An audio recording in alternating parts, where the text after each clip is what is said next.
So in a previous video, I spoke about my son recognizing certain colors. As my son was having challenges with speech, I figured that I would try and go into a direction that didn't require for him to have to talk. Maybe he can draw or color out whatever it was that he felt. At the very, very least, it would give his mind something to do to help him get out of inside here. Because I started to interpret that my son was trapped inside of himself, trapped inside of his mind. I would see him trying to express himself, and I would see the struggle that my little man would have. So as his father, it was my job to try and figure a way to bridge his inside with outside. If you don't have anyone to communicate with, if you don't have anybody who can understand you, if you have no one who can understand your language, who can understand the way you express, it can be very isolating. And I figured that for my son, this was happening to him. I could not imagine trying to express yourself and no one understanding a single thing that you're trying to say. The more that happens is the more my son would get in his head and just be swirling around in there. So I tried to find a way to help him find a channel to get things out. So in addition to trying a few things with gymnastics, we also tried, drawing stuff. And the whole purpose of drawing was twofold, really. It was to help him just find an outlet from brain to hand. If the mouth was a problem, then express and communicate with the hand. I would give him paper, I would give him crayons, I would give him pencils, I would give him paint. And, I would show him different things to do. And a few exercises we would try. And one of the things I wanted him to really put together, two and two together, was that his hand can create a drawing. It can create something. So with his hand, I would put a pen or a pencil in his hand, and we would draw a duck because he liked ducks. We would draw the duck very slowly because what I wanted him to associate is that with his hand, with this pencil, touching this paper, he can make a shape. And then that shape, when you add another shape to it and another shape, you get a form. And that form would be something that he can recognize, which was a duck. So by using his hand and holding his hand, and we draw the duck together, and then we go into another object, something very simple, like maybe, I think the next thing that we drew was an ice cream. And then we drew an apple. So when we started to do this and we started again to the practice of it, he started to see that when he does this motion, things can be created. He took to it very, very quickly. He took to it very well. And I can't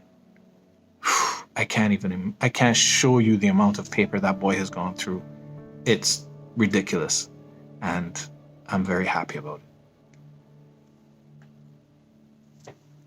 I gave him free rein with color, I gave him free rein with paper, and free rein with pen and pencil.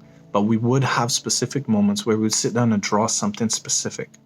It would be a challenge for him to concentrate on that, but it's also very necessary for us to do that work together.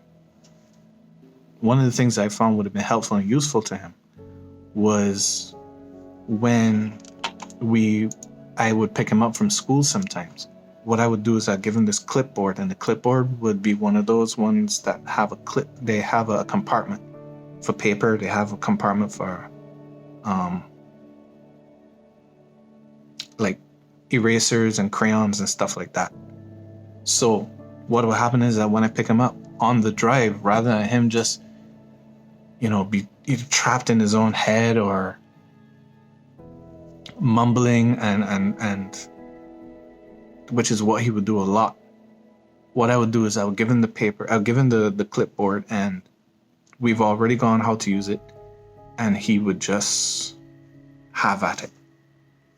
Total freedom, nobody telling him what to do, nobody showing him anything, just him discovering the art form, him discovering himself, him working on whatever it is that he needs to work on without me trying to correct him or without anyone trying to correct him. It was his time to be free.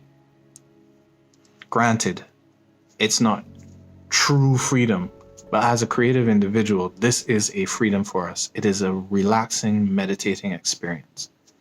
So I wanted to see if that would work for him. And I think it does. Once he has that paper and that pen or that paper and crayons, he just goes to town. And I mean, he can draw as many ducks as possible. He has wasted a lot of paper. We're fortunate that we live in such an age where paper isn't, so expensive. But I found it helps him. And one of the things that it did show me is that there was one day he seemed to have been very much off. And normally the things that he would draw or things he would color have started to become recognizable things. And there were few days where he would only use the color black, and he would draw this shapeless form and he would fill it in. And on some occasions, he would bring it for me to see specifically. Now, sometimes one of the things that we do is that we work through the word association thing with the drawings. So if he draws something, we make sure that we put a word to it, or some of the drawings that I would make sure that he understands the word for that. So we try to build a certain level of language with him. Even if he can't speak sentences or whatever, he at least would be able to understand the shape with this word. And the times that he would draw these shapeless forms of black, maybe there would be like a muddy color somewhere in the middle of it. It was an indication that something wasn't right with him. He was either in a mood, he was angry, or he was perturbed. There was something that he was not himself. And for me, it was an indicator that, he needed a little bit of love. He needed a little bit of picking up, some hugs, a little bit of playing. And it's a significant thing to me because he's not been able to express when he's down or when he's angry without it being a very irritating experience for everyone. This was a quiet experience, and I hope that this little story is helpful to any parent out there, and even some professionals. Again, let's keep some discussion going, and we will figure this out together.